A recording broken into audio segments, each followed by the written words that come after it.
Welcome, dear students, to the part 2 of chapter 4 Liberty and Discipline from section A. This is for 11th class. The writer is Sir William Sleen. Question number 1. How does the author define liberty? Liberty is the freedom to make a choice. ਲੇਖਕ ਆਜ਼ਾਦੀ ਕਿਸ ਨੂੰ ਕਹਿੰਦਾ ਹੈ? ਆਜ਼ਾਦੀ ਦਾ ਮਤਲਬ ਹੈ ਜਦੋਂ ਤੁਸੀਂ ਕੁਝ ਵੀ ਚੁਣਾਵ ਆਪਣੀ ਇੱਛਾ ਨਾਲ ਕਰ ਸਕਦੇ ਹੋ। Number 2, what is discipline? ਅਨੁਸ਼ਾਸਨ ਕੀ ਹੁੰਦਾ ਹੈ? Discipline is freedom to think what we like, say what we like, work at what we like and go where we like. So discipline ਕੀ ਹੁੰਦਾ ਹੈ? ਅਨੁਸ਼ਾਸਨ, ਜਦੋਂ ਅਸੀਂ ਉਹ ਪਸੰਦ ਕਰ ਸਕੀਏ ਜੋ ਸਾਨੂੰ ਚੰਗਾ ਲੱਗਦਾ ਹੈ, ਅਸੀਂ ਉਹੀ ਕਹਿ ਸਕੀਏ ਜੋ ਅਸੀਂ ਕਹਿਣਾ ਚਾਹੁੰਦੇ ਹਾਂ, ਅਸੀਂ ਉਹੀ ਕੰਮ ਕਰੀਏ ਜੋ ਕੰਮ ਕਰਨਾ ਸਾਨੂੰ ਪਸੰਦ ਹੈ, ਅਤੇ ਜਿੱਥੇ ਜਾਣਾ ਸਾਨੂੰ ਪਸੰਦ ਹੈ ਅਸੀਂ ਉੱਥੇ ਹੀ ਜਾਈਏ। Question number 3, why should one keep to the left? ਜਦੋਂ ਅਸੀਂ ਸੜਕ 'ਤੇ ਚੱਲਦੇ ਹਾਂ ਤਾਂ ਸਾਨੂੰ ਖੱਬੇ ਪਾਸੇ ਕਿਉਂ ਚੱਲਣਾ ਚਾਹੀਦਾ ਹੈ? One should keep to the left to keep oneself and others safe.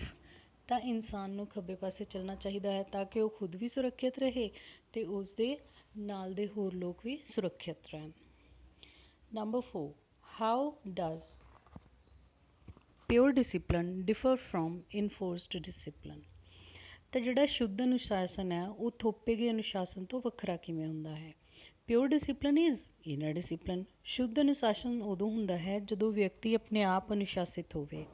It automatically appears when one understands the logic behind it. ਇਸ ਲਈ ਜਦੋਂ ਕੋਈ ਆਪਣੇ ਅਨੁਸ਼ਾਸਨ 'ਚ ਰਹਿਣ ਦਾ ਕਾਰਨ ਸਮਝ ਲੈਂਦਾ ਹੈ ਤਾਂ ਉਹ ਉਸ ਤਰੀਕੇ ਨਾਲ ਅਨੁਸ਼ਾਸਿਤ ਹੋ ਜਾਂਦਾ ਹੈ। It is permanent. ਇਸ ਤਰ੍ਹਾਂ ਦਾ ਅਨੁਸ਼ਾਸਨ ਹਮੇਸ਼ਾ ਲਈ ਹੁੰਦਾ ਹੈ। Enforced discipline is external and temporary. ਜਦੋਂ ਕਿ ਥੋਪਿਆ ਗਿਆ ਅਨੁਸ਼ਾਸਨ ਬਾਹਰੀ ਅਨੁਸ਼ਾਸਨ ਹੁੰਦਾ ਹੈ ਅਤੇ ਥੋੜ੍ਹੇ ਸਮੇਂ ਲਈ ਹੁੰਦਾ ਹੈ। ਜਦੋਂ ਹੀ ਉਹ ਡਰ ਹਟਦਾ ਹੈ ਤਾਂ ਬੰਦੇ ਤੋਂ ਅਨੁਸ਼ਾਸਨ ਹਟ ਜਾਂਦਾ ਹੈ। Question number 5, what types of liberty do the British believe in? Britain ਦੇ ਲੋਕ ਕਿਸ ਤਰ੍ਹਾਂ ਦੀ ਆਜ਼ਾਦੀ ਦੇ ਵਿੱਚ ਵਿਸ਼ਵਾਸ ਰੱਖਦੇ ਨੇ?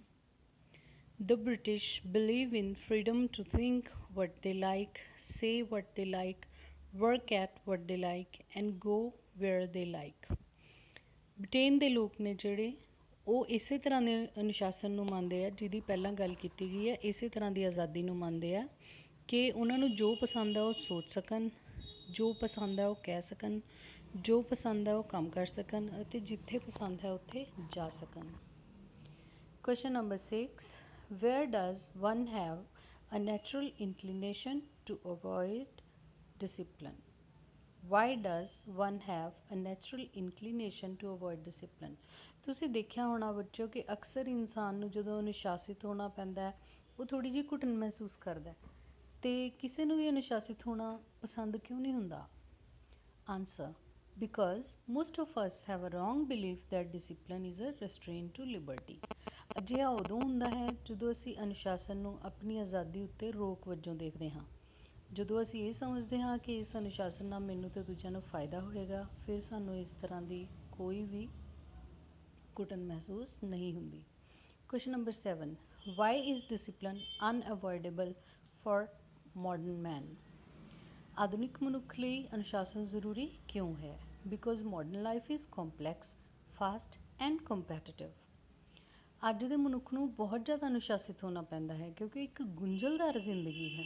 ਆਸਾਨ ਅਤੇ ਹੌਲੀ ਜ਼ਿੰਦਗੀ ਨਹੀਂ ਹੈ, ਬਹੁਤ ਹੀ ਤੇਜ਼ ਜ਼ਿੰਦਗੀ ਚੱਲ ਰਹੀ ਹੈ ਅਤੇ ਇੰਨੀ ਜਨਸੰਖਿਆ ਅਤੇ ਇੰਨੇ ਜ਼ਿਆਦਾ ਮੌਕੇ, ਹਰ ਇੱਕ ਨੂੰ ਸਰਵਾਈਵ ਕਰਨ ਲਈ ਬਹੁਤ ਜ਼ਿਆਦਾ ਕੰਪੀਟੀਸ਼ਨ ਦਾ ਸਹਾਰਾ ਲੈਣਾ ਪੈ ਰਿਹਾ ਹੈ। ਸੋ ਅੱਜ ਦਾ ਯੁੱਗ ਹੈ ਜਿਹੜਾ ਉਹ ਕੰਪੈਟੀਟਿਵ ਯੁੱਗ ਹੈ। ਇਸ ਦੇ ਵਿੱਚ ਬਹੁਤ ਜ਼ਿਆਦਾ ਪ੍ਰਤੀਸਪਰਧਾ ਹੈ, ਮੁਕਾਬਲਾ ਹੈ। ਇਸ ਲਈ ਸਾਨੂੰ ਅਨੁਸ਼ਾਸਿਤ ਹੋ ਕੇ ਹੀ ਜੇਤੂ ਬਣਨਾ ਪਏਗਾ।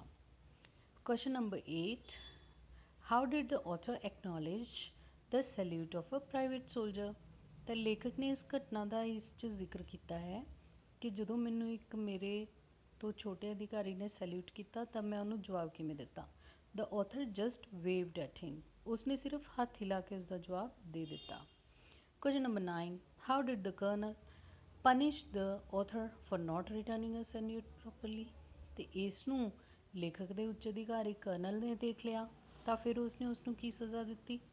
ਹੀ told the author to practise saluting it until he knew how to return a salute. ਉਹਨੇ ਕਿਹਾ ਕਿ ਇੱਥੇ ਖੜੇ ਸੈल्यूट ਵਾਪਸੀ ਦੇਣ ਦੀ ਪ੍ਰੈਕਟਿਸ ਕਰਦੇ ਰਹੋ ਜਦੋਂ ਤੱਕ ਕਿ ਤੁਸੀਂ ਇਹ ਸਿੱਖ ਨਹੀਂ ਜਾਂਦੇ, ਕਿਉਂਕਿ ਹੱਥ ਹਿਲਾ ਕੇ ਸੈल्यूट ਦਾ ਜਵਾਬ ਦੇਣਾ ਬਿਲਕੁਲ ਠੀਕ ਨਹੀਂ ਸੀ।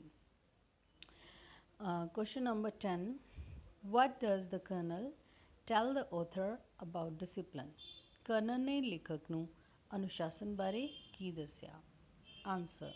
All he said was, now remember, discipline begins with officers. ਤਾਂ ਕਰਨਲ ਨੇ ਇਹੀ ਕਿਹਾ ਕਿ ਹੁਣ ਯਾਦ ਰੱਖਣਾ ਅਨੁਸ਼ਾਸਨ ਦੀ ਸ਼ੁਰੂਆਤ ਅਫਸਰਾਂ ਤੋਂ ਹੁੰਦੀ ਹੈ। Question number 11. How can the leader build up the leadership of his team? ਇੱਕ ਆਗੂ ਆਪਣੀ ਟੀਮ ਦੇ ਅੰਦਰ ਲੀਡਰਸ਼ਿਪ ਕਿਵੇਂ ਪੈਦਾ ਕਰ ਸਕਦਾ ਹੈ?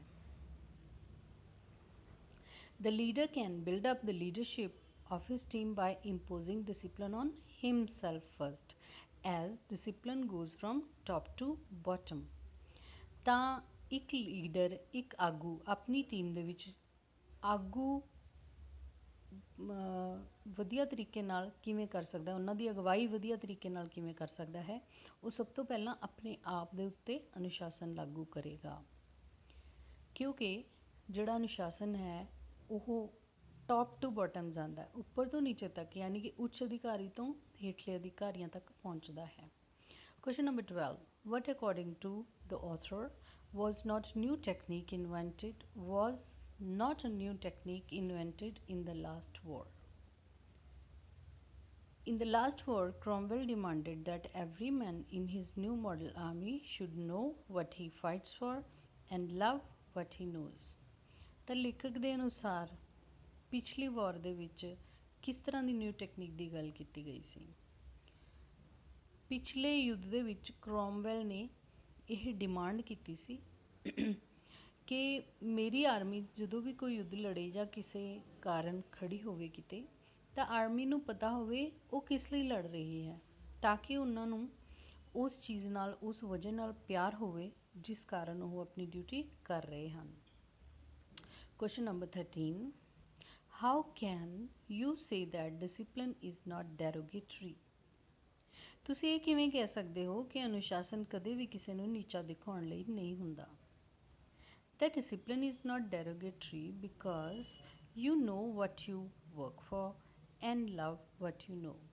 ਜਦੋਂ ਸਾਨੂੰ ਆਪਣੇ ਅਨੁਸ਼ਾਸਿਤ ਹੋਣ ਦੀ ਵਜ੍ਹਾ ਪਤਾ ਹੁੰਦੀ ਹੈ ਤਾਂ ਅਸੀਂ ਉਸ ਵਜ੍ਹਾ ਨੂੰ ਪਸੰਦ ਕਰਦੇ ਹਾਂ, ਕਿਉਂਕਿ ਉਹਦੇ ਪਿੱਛੇ ਕੋਈ ਨਾ ਕੋਈ ਅਜਿਹਾ ਕਾਰਨ ਹੁੰਦਾ ਹੈ ਜਿਸ ਕਰਕੇ ਸਾਨੂੰ ਸਮਝ ਆ ਜਾਂਦੀ ਹੈ ਕਿ ਅਨੁਸ਼ਾਸਿਤ ਹੋਣਾ ਕਿੰਨਾ ਜ਼ਰੂਰੀ ਹੈ।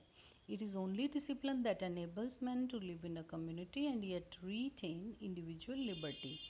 ਸੋ ਸਵੈ ਅਨੁਸ਼ਾਸਨ ਜਾਂ ਅੰਦਰੂਨੀ ਅਨੁਸ਼ਾਸਨ ਹੀ ਕਿਸ ਤਰ੍ਹਾਂ ਦਾ ਅਨੁਸ਼ਾਸਨ ਹੈ ਜਿਸ ਦੇ ਵਿੱਚ ਕੋਈ ਵੀ ਇਨਸਾਨ ਇੱਕ ਸੰਪਰਦਾਇ 'ਚ ਵਧੀਆ ਤਰੀਕੇ ਨਾਲ ਰਹਿ ਸਕਦਾ ਹੈ ਅਤੇ ਉਹ ਵੋਲੰਟਰੀ ਡਿਸਿਪਲਨ ਰੱਖ ਸਕਦਾ ਹੈ। ਇੱਥੇ ਵੋਲੰਟਰੀ ਦੇ ਸਪੈਲਿੰਗ ਕਿਸੇ ਕਾਰਨ ਗਲਤ ਹੋ ਗਏ ਹਨ। You can note down VOLUNTARY।